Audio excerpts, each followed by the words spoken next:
So after getting embarrassed last week by the San Francisco 49ers, the Carolina Panthers came back home to Bank of America Stadium, picked up the big time win. So in this video, I'm going to break down everything that happened in the Panthers versus the Titans game today. We're starting right now.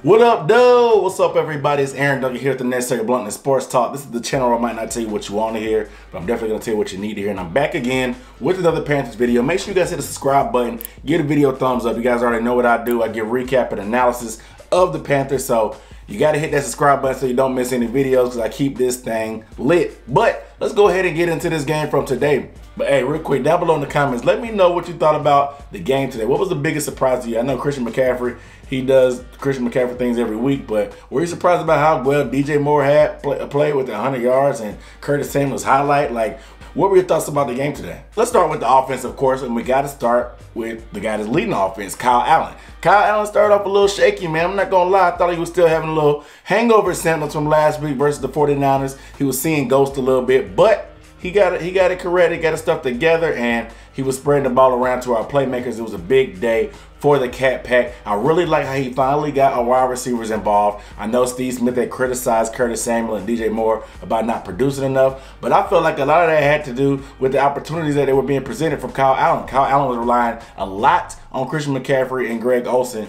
to make stuff happen and stuff like that, but he really got it done on the outside, giving the ball to DJ Moore and Curtis Samuel, you know what I'm saying? And he took a lot of shots deep downfield. I was disappointed that he underthrew a lot of those passes because DJ Moore was literally destroying their secondary. Like a lot of those deep balls, he was behind this defense and he had to kind of wait on it, play some defense every now and then. He did have that toe tap on the sideline that was nice, but a lot of times he was 2 or 3 steps past those guys. And Kyle Allen just kind of underthrew him, you know what I'm saying? But I still do like how he took some shots downfield to kind of stretch that defense out because they do have a fairly decent pass defense. But we were able to pretty much have our way through the air on that point. But what more can you say about that? But I did like the solid performance from Kyle Allen. He did have that pick early on, but he was able to kind of right the ship later on throughout the game. But like I said, as far as the Cat Pack, man, DJ Moore had 100 yards. Curtis Samuel had a highlight touchdown catch. Almost had another nice catch, too. And, of course, Christian McCaffrey, the lead singer of that band, 166 yards total from scrimmage. 3 more touchdowns, boosting that MVP. The MVP chants were real in the stadium today. You can see him bobbing his head along with it. That big-time home run hit of 58 yards for a score. It was a little bit scary to see him getting up kind of slow from that, but he did go into the tent. I'm not exactly sure if it was concussion or if he tweaked something on his leg or what, but he was able to come back to the sideline. He didn't play the rest of the game, obviously, because the Panthers sometimes, I don't know why it takes him to get up slow or get banged up for them to realize, like, oh, we are running him too hard. Let's go ahead and give him a break and put Reggie Bonifant in. Reggie Bonifant is very capable of actually holding down the fort for a play or two every now and then. I don't know why we don't play him more because we're going to need Christian McCaffrey in that backstretch, and the amount of touches and usage that we give him is really ridiculous. And I like today that North Turner actually called screen passes for DJ Moore and Curtis Samuel. You see what happened? DJ caught that screen pass on 3rd and long and ended up turning into a first down when we were only looking for a couple yards to make the field goal easier for Sly. These guys are good at yards after catch. Quit trying to force them to run the route tree every time. Give them the ball to run on screens and stuff and let them do work. These guys are running backs in the open field. So that's what I want to see more of, what of that kind of stuff from Norv in the play calling.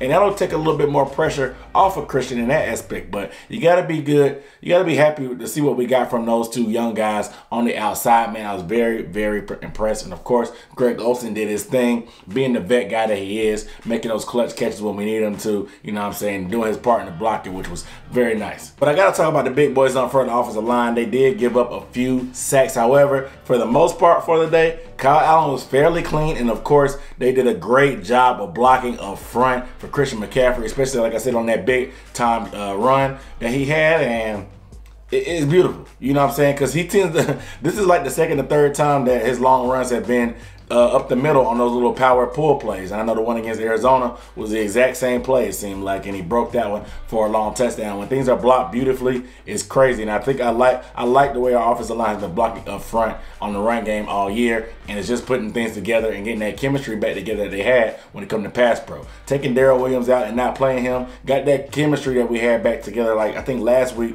kind of threw us off shuffling that lineup and putting it back in putting Dennis Daly back into the rotation, it was kind of weird last week after taking Darrell Williams out. So I think we're kind of getting everything together on this point. I know Moten had a holding or something that wasn't really a holding, but pretty clean up front when it comes to penalty too. So gotta give credit to the big boys up front for paving the way for Christian McCaffrey getting all those yards on the ground. As far as the defense, we got back to our ways to the team I recognized after being embarrassed last week for over 200 yards on the ground. Derrick Henry, we pretty much kept him quiet in the first half. They didn't give him the ball that much, but we were all over Tannehill in that aspect. And Tannehill did make some plays in the second half, of course, when garbage time that we always tend to kind of sag off for some reason. But for the most part, man, we caused turnovers, multiple sacks. We won the turnover battle by +2 today. Trey Boston got a pick finally for the year, of course. D-Jack got another one on this aspect. And the secondary overall played fairly well, except for James Bradberry. James Bradberry, the defense, the Titans pretty much saw something in him from Jump Street. You saw in the first play of the game, they tried him. He gave up a pass interference, and that wasn't the only one he was going to give up that day. He had 2 big-time pass interference plays in the game where he was simply beat on double moves, man. And that's kind of the thing about him. His hips aren't the best when he's playing off. He needs to be up in press coverage. So I think that's been put out on film, and so he may see it a little bit more later. Whenever he's playing soft coverage, go at him with a double move, man. His transition with his hips aren't the best. But when he's up in press, man, he can be physical in the game he likes.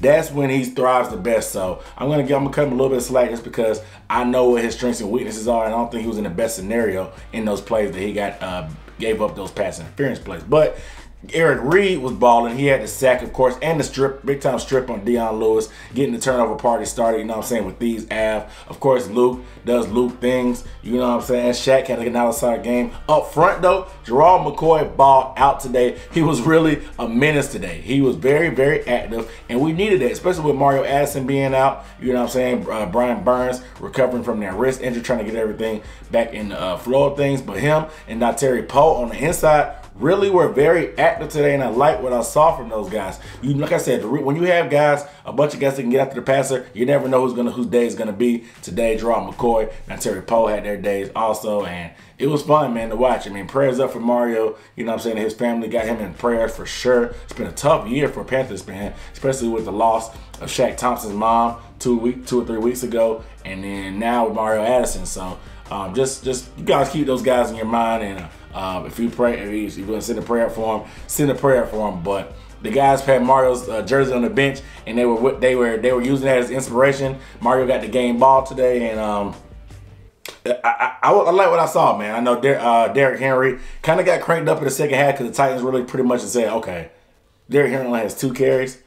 Let's make a point to get him the ball. That first drive when they came out of halftime, he had the ball maybe 6 or 7 times. He finished it with a touchdown. Of course, he caught that screen pass. He's a loaded open field, but I think we did a fairly good job of corralling him for the most part. And we were able to make him pretty much ineffective early on to enough that we could get that lead. You know what I'm saying? It was 17-0 at halftime, but we let them back in the game a little bit, but it was never too much in doubt. You can kind of tell the Panthers always had control. But I got to give credit to Ron Rivera, man, because a lot of y'all want Ron fired. A lot of y'all wanted Ron fired. Maybe not now, but y'all did last year. But you got to give him credit for getting back to his riverboat ways. The fake field goal, giving the ball to, of all people, Colin Jones.